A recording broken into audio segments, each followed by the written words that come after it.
waxay ka dhigneed in tartamadan oo dhan uu gool ka dhaliyay sida World gaadhay marka la fiiriyo waliba guul waxa ay ku gaareen. Magacaygu waa Nimco Cabdulaahi Magan, waxaan ahay saxafiyad arrimaha ciyaaraha. ciyaartii xalay haddaan dib ugu soo laabano waxay ahayd kulan ciyaara horyaalka Ingiriiska, waxaana kooxahaasi ka mid ah labada Manchester United-ka iyo sidoo kale Manchester City.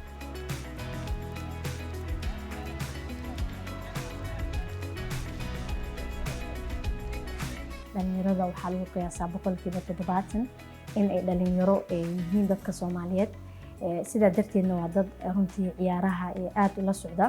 sidaa darteed maadaama aan arkay in bulshadii haddeer ay ciyaaraha si weyn ula qabsanayeen, xitaa aysan hadda runtii ku cusbeen in gabar ciyaar ay daawato, in gabdho runtii ay ka waramaan, taas ay igu dhiirigelisay inaan sii wado dhinaca bulshada marka loo fiiriyo.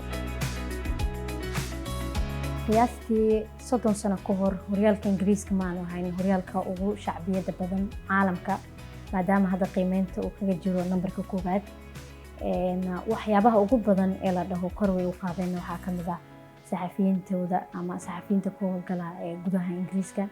Soomaalida marka la fiiriyo waxaa mudaa in si weyn ay u qaadayaan ama ay u hadalhayaan ciyaaraha, si gaar ah horyaalka oo hadda socda. sidoo kale wariyaasha oo anigu aan qayb ka ahay dhinaca ciyaaraha waxay si muuqda oo kaalin ay ka qaateen ciyaarihii maamul goboleedyada, sidoo kale kii degmooyinka.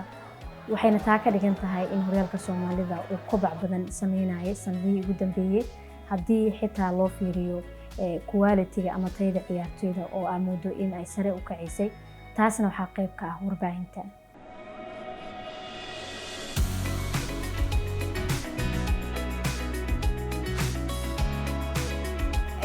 shakhsiyan markii aan ka hadlo garoonkan waa garoon taariikhi ah oo dadka Soomaaliyeed taariikh markaasi weyn ku leh.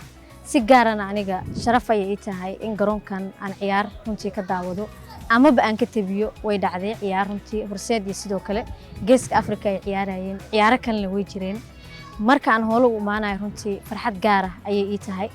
waa xalaytu waa laga adkaaday xulkan kadib markii run ahaantii marka laga hadlo waa ay jiraan dhibaatooyin ay la kulmaan saxafiyiinta Soomaaliyeed, haddii ahaan lahayn kuwa siyaasadda ka warrama oo naga nugul, iyo sidoo kale kuwa arrimaha ciyaaraha oo iyagu naftirkooda dhibaatooyin la kulma.